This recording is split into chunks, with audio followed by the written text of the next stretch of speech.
I'm Charlie Melcher, founder of the Future of Storytelling.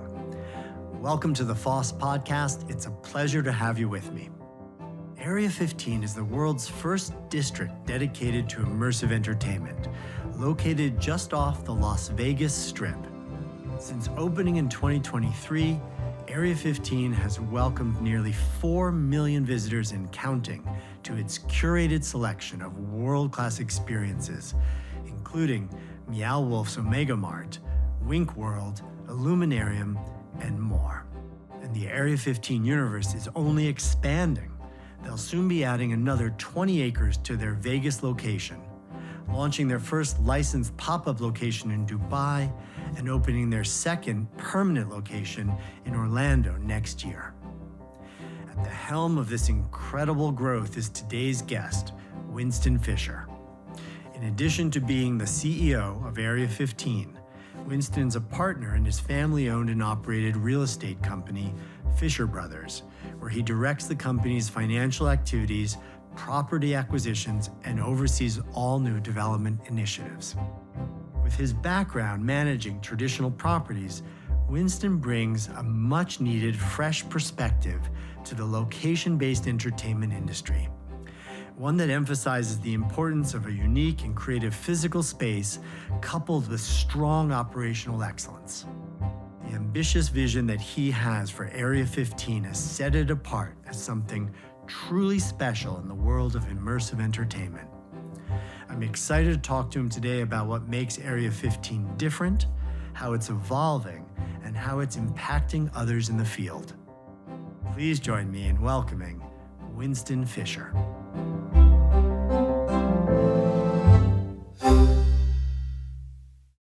Winston, welcome to the Future of Storytelling podcast. It's such a delight to have you here with us today. Thank you for having me. Really excited to speak to you.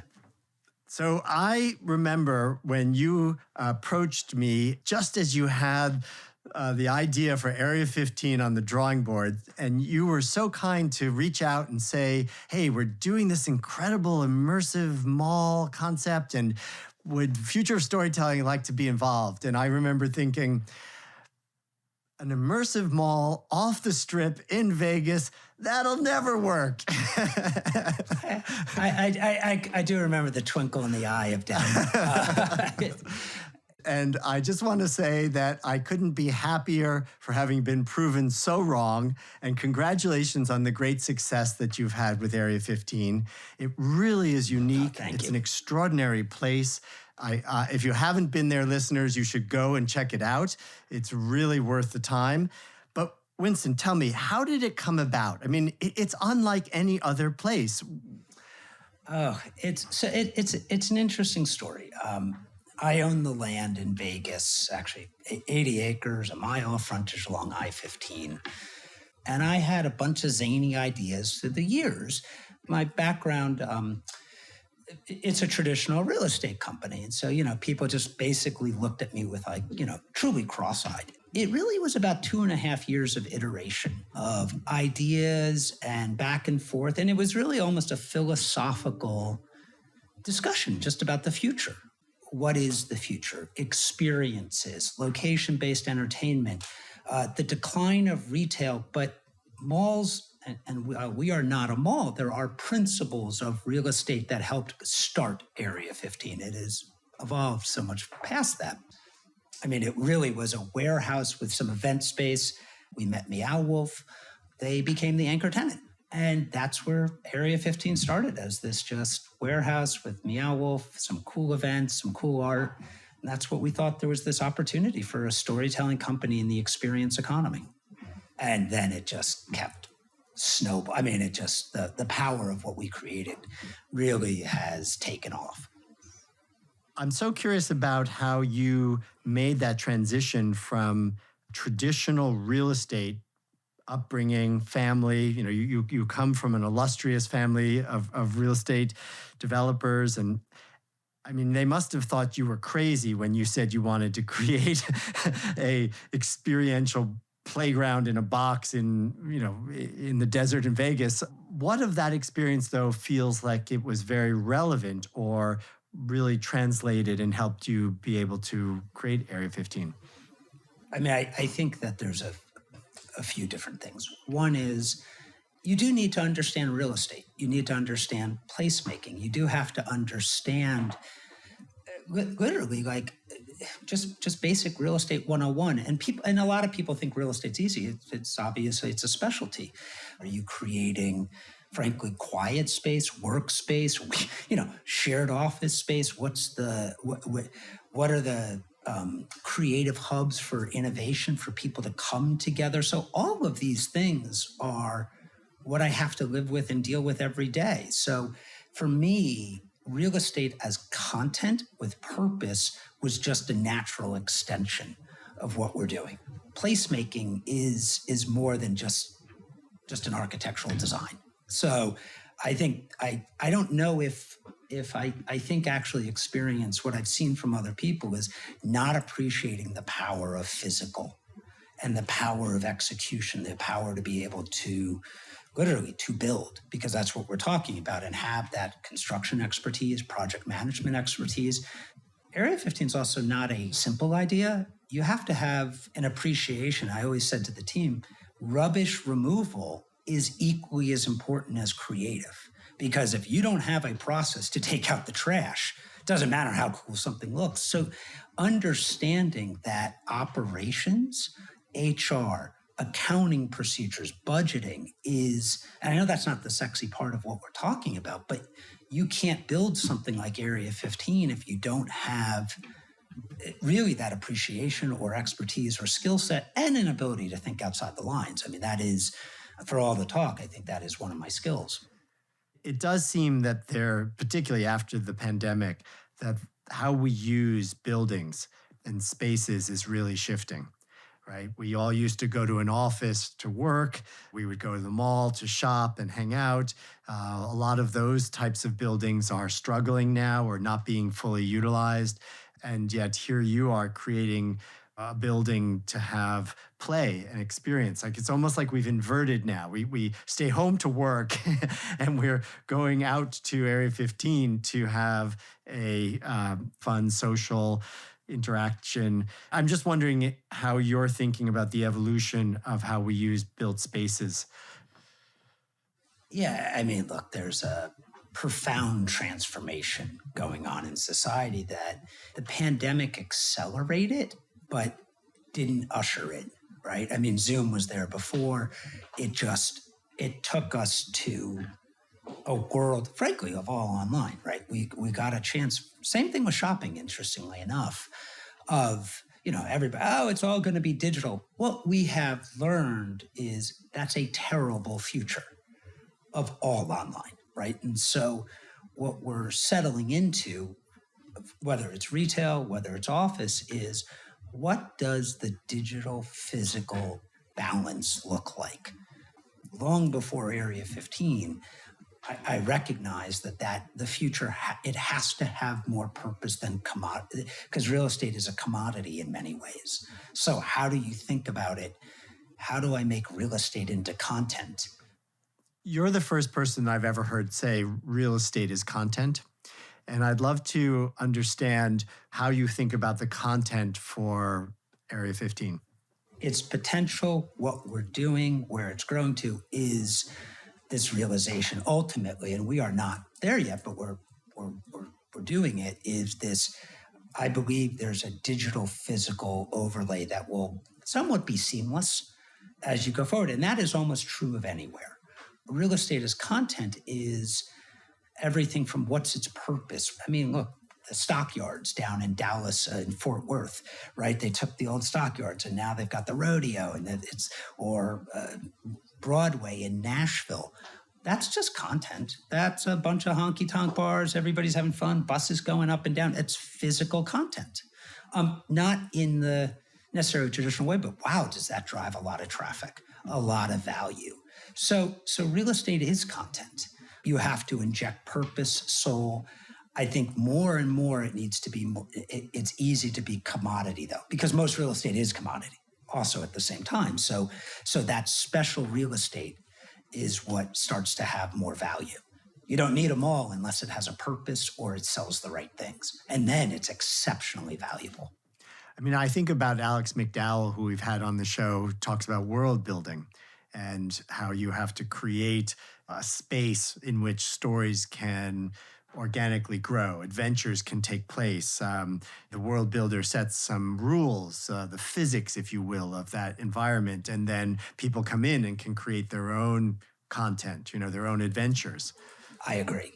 Where Area 15 gets very interesting, the brand is a world building brand. We have tenants. We own and operate, and we lease. But it's a curated mix of Meow Wolf, as you mentioned, Wink World, Museum Fiasco, a psychedelic light experience. Play Modes did it out of Spain. Candy store. We've got the Beast Restaurant, Kaya Hand Roll, Five Iron Golf, Virtualist VR, right? Kappa Toys. So we have all this programming and content that is for people, all different kinds, right?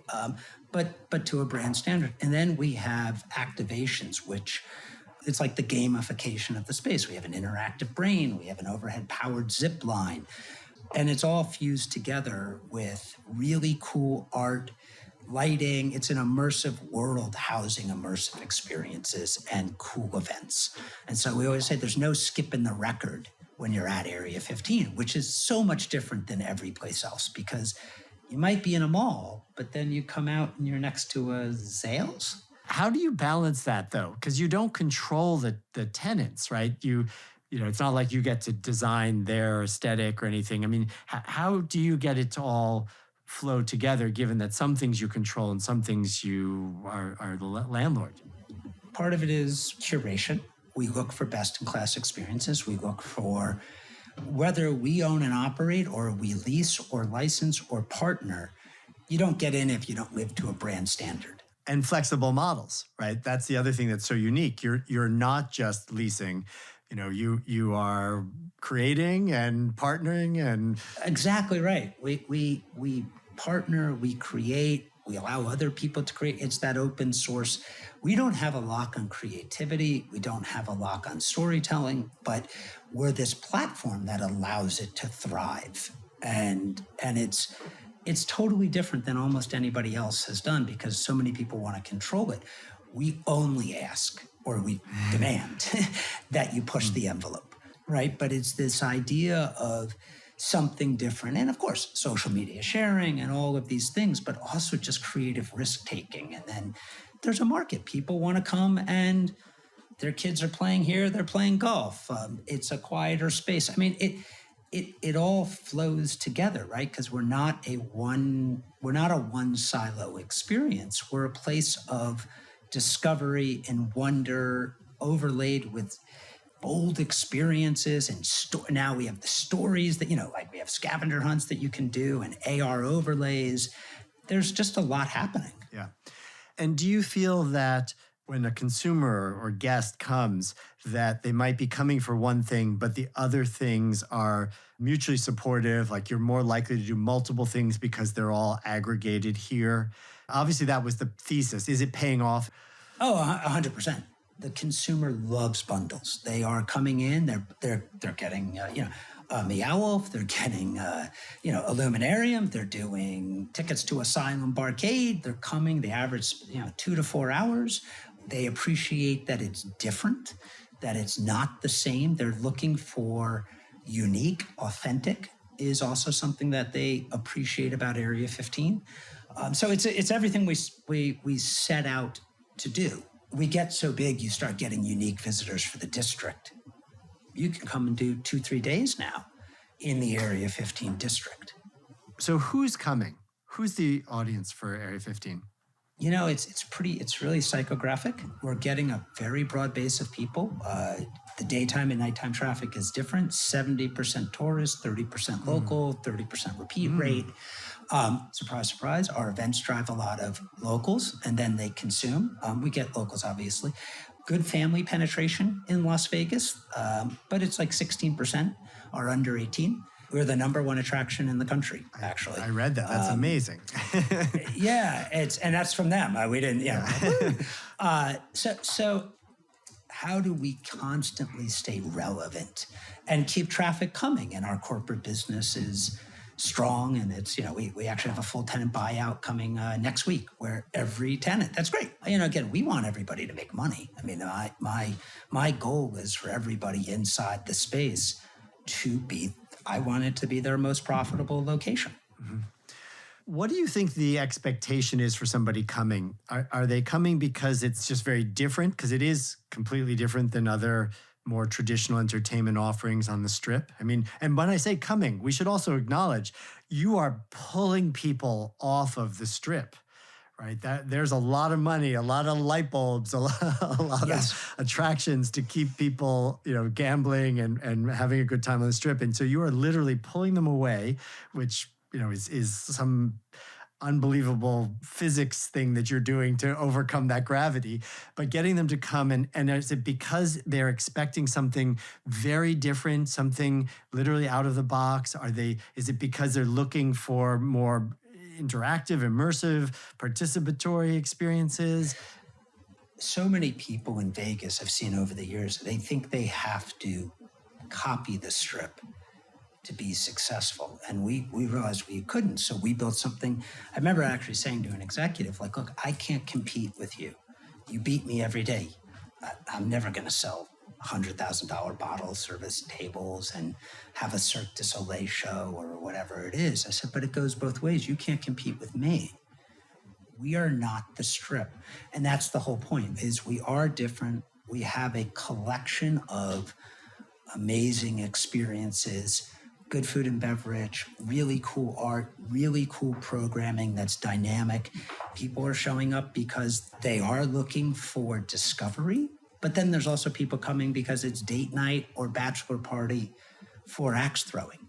We allow people to plug in for many different reasons. And that's what's fun. I sort of constantly challenge people, like, how do we go bigger? How do we push the envelope? Like I always say, like, what would P.T. Barnum do? You don't win by playing it safe creatively. And I think that's what a lot of companies do today. The world doesn't want the same, just do it different. I do think that's one of the maybe attributes of the brand is that idea of being able to be out of the box thinkers, to celebrate creativity, to take risks, to be flexible and adaptive. And that is not, I think, what they teach at traditional business schools or what's traditionally rewarded in business. And you've already seen, I'm sure, incredible return. I mean, if you just think about what you probably bought that real estate for square footage wise to what you lease it at now. The numbers are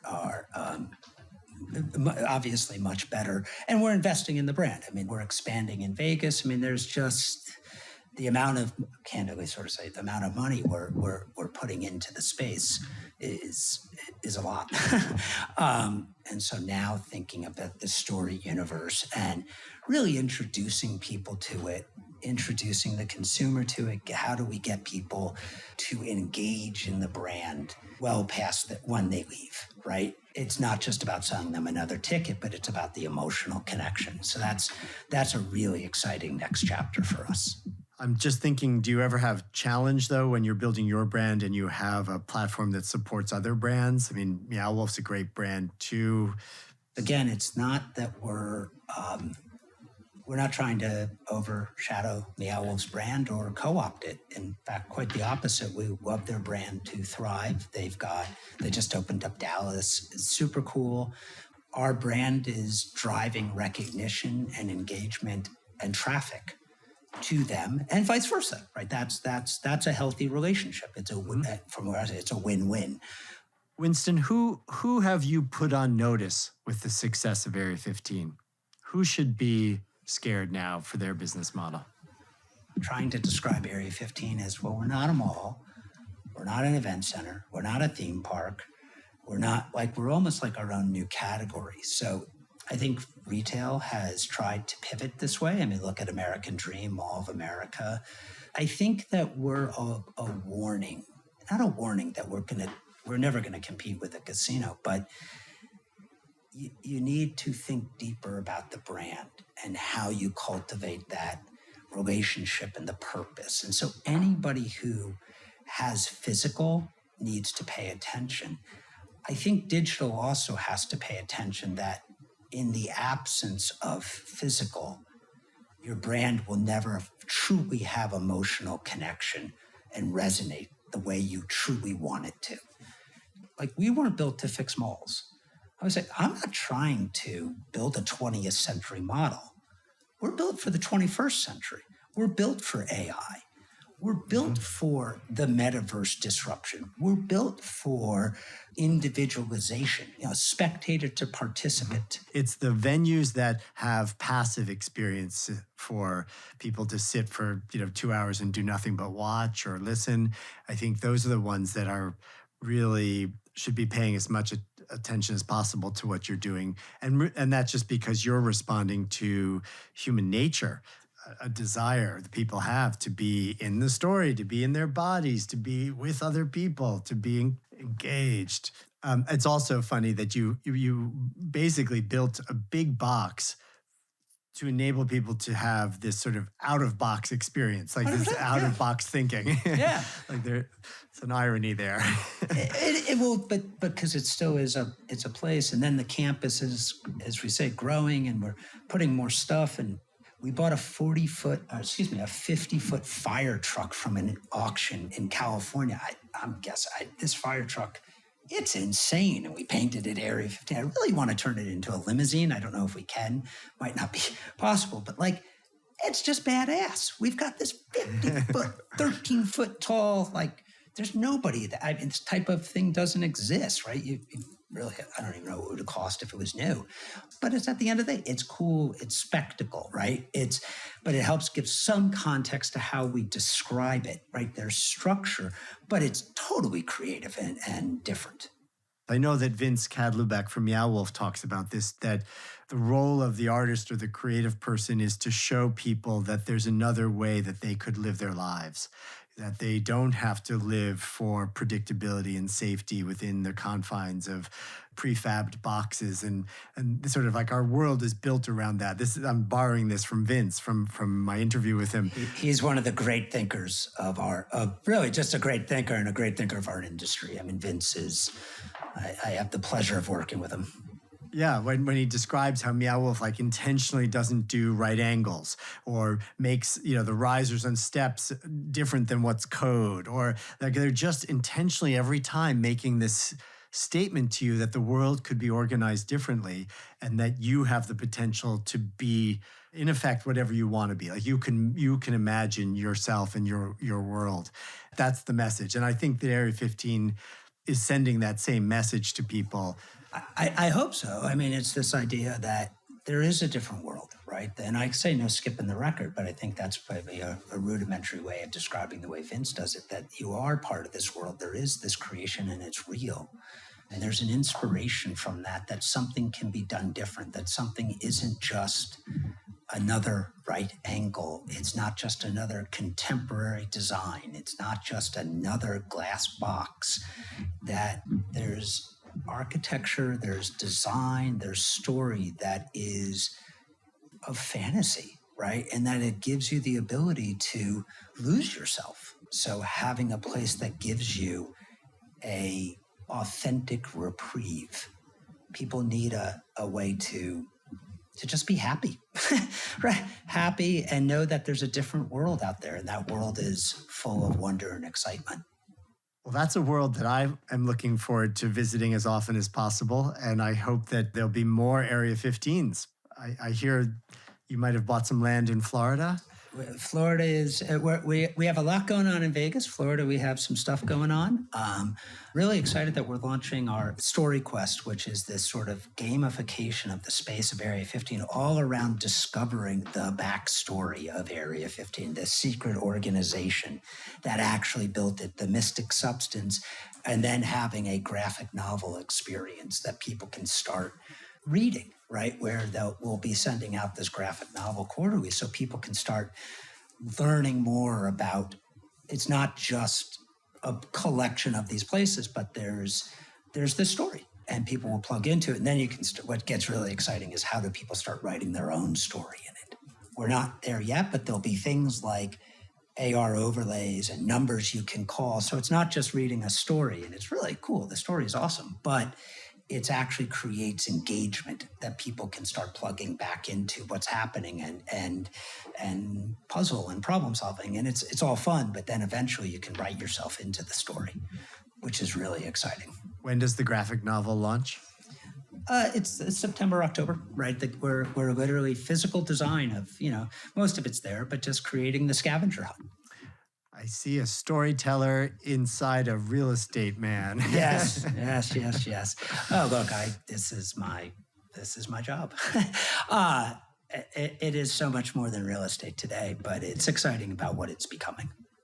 Well, thank you so much, Winston. It's really a pleasure to spend time with you and for you to share some of your thinking and the origins and what's coming up. And congratulations again, and can't wait to spend more time with you in Vegas or wherever else. Thank you for having me. Always so much fun talking. I'm Charlie Melcher, and this has been the Future of Storytelling podcast. Thanks for joining me. If you enjoyed the show, please consider leaving us a 5-star rating on your podcast platform of choice, as well as sharing it with your friends or colleagues. We'd really appreciate it. And if you'd like to learn even more about innovative storytelling across disciplines, visit us online at FoST.org. There you can subscribe to our free monthly newsletter, learn more about our annual membership community, and more. The FoST Podcast is produced by Melcher Media in collaboration with our friends and production partner, Charts and Leisure. I hope to see you again soon for another deep dive into the world of storytelling. Until then, please be safe, stay strong, and story on.